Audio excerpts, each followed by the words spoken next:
नमस्कार. श्रीमद भगवद्गीता भाग 64वा आणि हा शेवटचा भाग असणार आहे. आपण आता उपसंहारापर्यंत पोहोचलेले आहोत. गीता सुगीता कर्तव्या किमन्यैः शास्त्रसंग्रहैः. गीता उत्तम रीतीनं गायली अर्थात समजून घेतली तर इतर शास्त्र गोळा करायची आवश्यकताच काय. मूर्ती लहान कीर्ती मोठी ही म्हण भगवद्गीतेला तंतोतंत लागू पडते. केवळ 700 श्लोकांचा छोटासा ग्रंथ, पण त्या ग्रंथामुळे हजारो वर्ष अगणित लोकांना मार्गदर्शन मिळालं.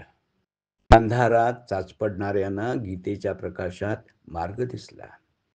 त्यांच्या समस्यांना परिहार मिळाला. अनेकांना स्फूर्ती मिळाली.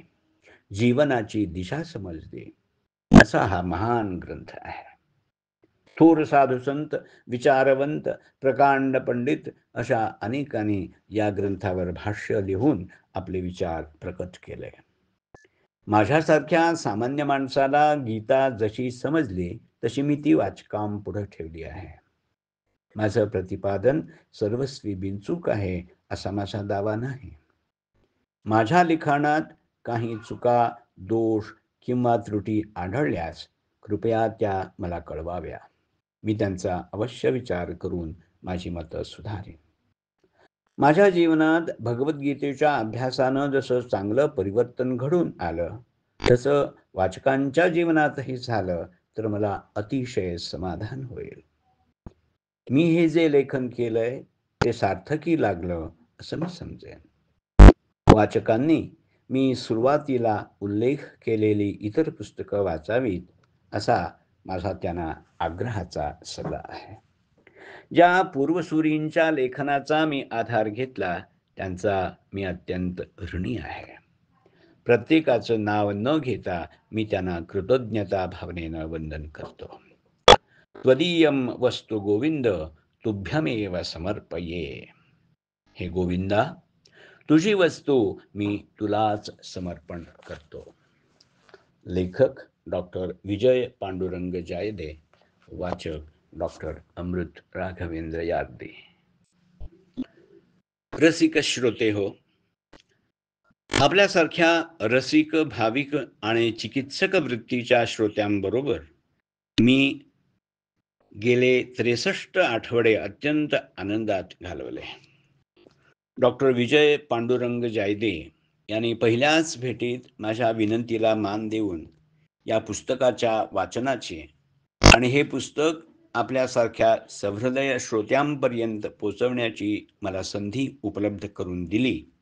याबद्दल त्यांचा आणि अत्यंत समरसतेनं याचं श्रवण करणाऱ्या तुम्हा सगळ्यांचा मी अत्यंत आभारी आहे. यानंतर आपण डॉक्टर विजय पांडुरंग जायदे यांचं मनोगत ऐकूया. सर्व श्रोत्यांना सस्नेह नमस्कार. माझे सन्मित्र प्राध्यापक डॉक्टर अमृत राघवेंद्र यार्दी सर यांच्या माझ्या गीतेवरील पुस्तकाच्या वाचनाचा आज समारोप होत आहे. त्यानिमित्त आपणा सर्वांशी मी 2 शब्द बोलू इच्छितो. प्राध्यापक यार्दींनी जेव्हा यूट्यूब माध्यमातून दर आठवड्याला माझ्या पुस्तकातील थोडा थोडा भाग वाचून दाखवण्याची कल्पना मांडली तेव्हा ती मला अतिशय आवडली. गीतेतील सुविचार अधिकाधिक लोकांकडे श्रवण माध्यमातून पोचवण्याचा हा एक प्रभावी मार्ग होता. प्राध्यापक यार्दींनी अतिशय उत्तम रीतीनं आपल्या अस्खलित ओघवत्या वाणीतून फार सुंदर वाचन केलं. त्यांचा मी अतिशय आभारी आहे. बऱ्याचशा श्रोत्यांनी आपले अनुकूल अभिप्राय कळवले. एका जागरूक श्रोत्यांनी माझ्या लेखनातील एक चूकही नजरेला आणून दिली. ती म्हणजे अवघाची संसार सुखाचा करीनं हा अभंग संत श्री तुकाराम महाराजांचा नसून संत श्री ज्ञानदेव माऊलींचा आहे. यासाठी मी त्यांचा तसेच आपणा सर्व श्रोत्यांचा अतिशय ऋणी आहे. आपला स्नेह यापुढेही आम्हाला असाच मिळत राहील अशी मी आशा व्यक्त करतो. सर्व श्रोत्यांचे आणि त्यांच्या परिवाराचे मी अभिष्ट चिंतन करतो. श्री ज्ञानेश्वर माऊलींच्या शब्दात जो जो वांछील तो ते लाहो अशी इच्छा प्रकट करून मी माझे मनोगत थांबवतो. धन्यवाद.